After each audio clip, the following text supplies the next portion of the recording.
What's up, Knicks fans? Welcome to another edition of Knicks Latest. Tonight is the night we get Knicks basketball back, baby. Let's go. Let's go. Before we get started, make sure you subscribe to the channel. We're bringing you everything Knicks related, Knicks headlines, rumors, scores, everything New York Knicks basketball right here at Knicks Latest. We're cultivating a huge fan base of New York Knicks fans that want to talk and debate New York Knicks basketball. If you have anything to say about the team, you have a question, you have a comment, you have a critique, you can drop it in the comment section below. I do have episodes where I take your comments and I respond to them. I answer questions, I answer critiques. We're trying to build a community here at Knicks Latest.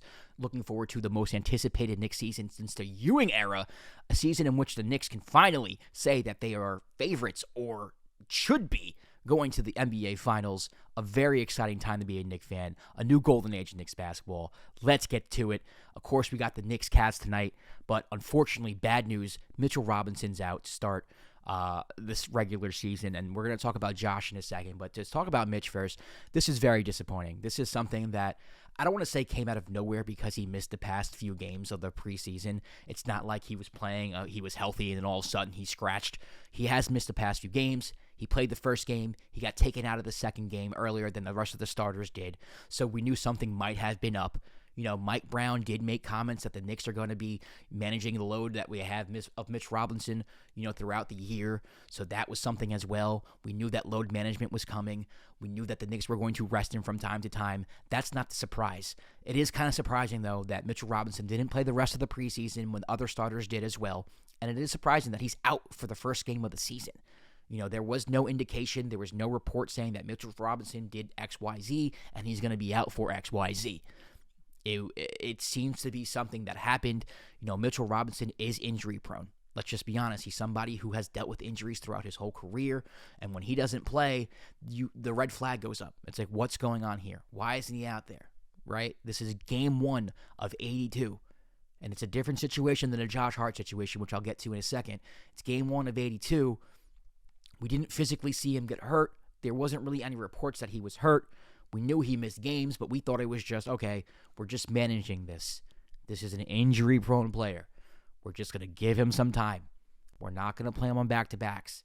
This does not feel like that's what it is, and I'm not alone in this. There are other Knicks content creators who feel the same way.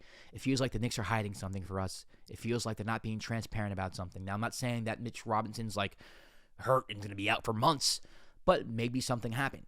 And why are you not telling us what happened? Why don't we know that Mitch is going to be out for X, Y, Z amount of time? We should know that. Why don't we know exactly what the injury is? We should know that.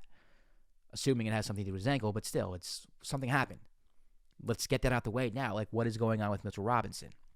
It's kind of concerning. Of course, Mitchell Robinson has been in trade talks throughout his whole Knicks career. I don't think the Knicks want to label him as injury prone. Maybe that has something to do with it. If Mitchell Robinson's out to start the year, let's just say 2 to 3 weeks, whatever, for whatever an injury, then all of a sudden it's like, oh, okay, well, there goes Mitch, hurt again. His value plummets. But I could argue that his value plummets when he doesn't play anyway because people around the league are going to notice. So I don't know the reason for the Knicks not telling us what's going on. Maybe they don't really know what's going on. Maybe it is a day-to-day situation and we're speculating and make a big to-do out of nothing. But it is very concerning that game 1 of 82, Mitchell Robinson's not out there, and in the manner in which he wasn't out there is very concerning. Again, you don't play the rest of the preseason games after being taken out the second preseason game. We don't really hear much, and all of a sudden it's like, oh, okay, Mitch isn't playing? Okay. You mean this is supposed to be our starting center? This is supposed to be somebody who was inserted into the starting lineup. We begged for that last year with Tibbs, and we knew we were getting that with Mike Brown this year. Had something to look forward to today.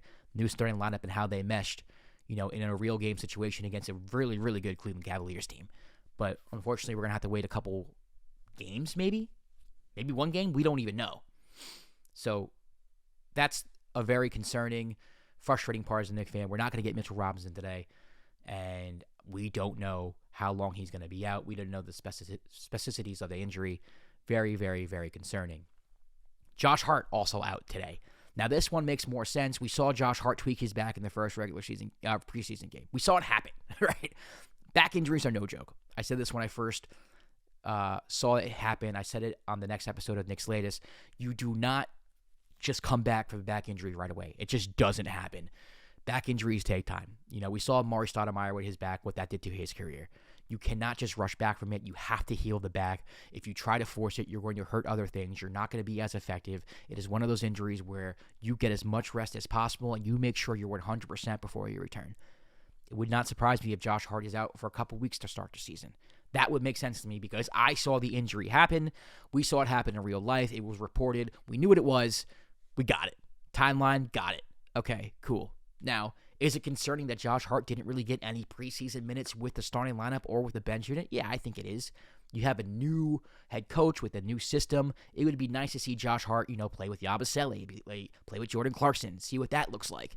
Unfortunately, we didn't really get that. We got 7 minutes of that, and he got hurt. So, don't really know what that looks like, but I will say one thing.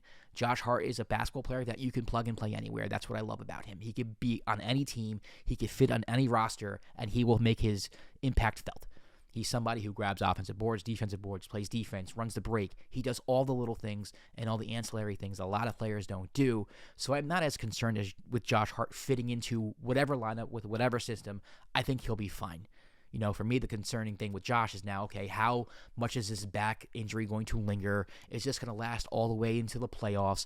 And now that he has that splint on his finger, is he going to be shooting the basketball? If he does shoot the basketball, is he going to be shooting it well? There are a lot of questions and concerns heading into the season for Josh Hart, who, to me, is a Knicks X factor and one of the most important players on the roster. Outside of Jalen Brunson and Karl Anthony Towns, he might be the most important player on the roster. How he plays dictates how the Knicks play sometimes. So I wouldn't say I'm as concerned with Josh because I know what's going on with Josh. I can get a read what's going on with Josh. Whereas with Mitch, there's a lot of question marks there, and it's a little more frustrating. Now, we could talk about the game tonight. The Knicks play the Cleveland Cavaliers opening night. No Mitch, no Josh. The Cavs also don't have Darius Garland. They are returning most of their team last year. You get Lonzo Ball, Ty Jerome's gone. But for the most part, the Cavs, are looking like the same Cavs team last year who were first in the Eastern Conference.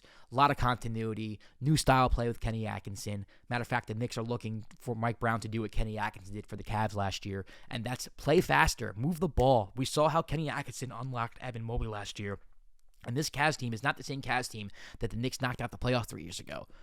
I know this team gets a reputation of being soft and being chokers in the playoffs, but the fact is the Cleveland Cavaliers are right up there with the New York Knicks as the best teams in the Eastern Conference, and this is a great litmus test.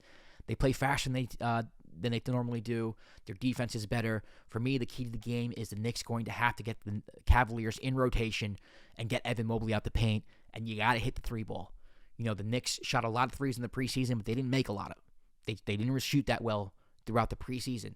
Now, Jalen Brunson's off the ball more, a lot of wheel action in the half court, drive and kick, got to hit the three, get Evan Mobley out of the paint, drag him out the paint so he can't be as effective as a defensive player, and let's get the Cavs in rotation. They're missing their point guard, Darius Garland. Let's pressure the ball. They do have Lonzo, who I don't know how much minutes he's going to get, but they do have a backup point guard that can handle it, but you're missing your premier starting point guard. Let's take advantage of that. Pressure defense.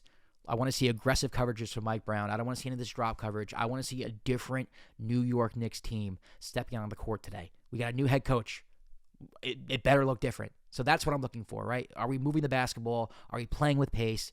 Are we getting Evan Mobley out of the paint? Are we not stagnant on the offensive end? Because last year, the Cavs ate the Knicks lunch. Let's just be honest. Every game, they were able to defend the Knicks. Jalen Brunson played well, but that's because Jalen Brunson had the ball in his hands most of the time, and he was able to go to work, but no one else really did anything because the Knicks were stagnant. New day this year. New day, I want to see everybody contribute. I want to see a lot of movement in the half court. I want to see the Cavs have a difficult time guarding the Knicks in general in the half court. You got to make life difficult on the Cavs. You got to make them move. And the Cavs like to move on the other end of the ball too. A lot of pick and rolls and picks off those pick and rolls, a lot of off the ball action with Kenny Atkinson. The Knicks got to communicate there. So it's going to be a tough matchup, even though the Cavs don't have Darius Garland. They're still, in my opinion, these are two of the best teams in the East. The two best teams in the East going at it tonight. Should be a very interesting matchup. Unfortunately, we don't have Mitch. Mitch has done well against the Cavs, especially in the playoffs a couple years ago. Not gonna have him. Gonna miss him. Gonna miss Josh Hart. But still want to see a good performance put on by the Knicks, and I want to see the process there. Of course you want to win the game. But if we don't win the game, it's okay to me. If the Knicks look good, moving the basketball, there's a lot of positives to take away from it. Now, if they look like a mess, that's a whole other thing, and we'll have a conversation about it tomorrow. But let me know what your prediction is going into this game. Let me know what your prediction is going into the season. This is game 1 of 82. I would like to know what you think the Knicks record's going to be. Drop it in the comments section below. And, we'll recap tonight's game tomorrow. Knicks Cavs. Subscribe, like the video, drop the score in the comments. I'll see you tomorrow. Peace.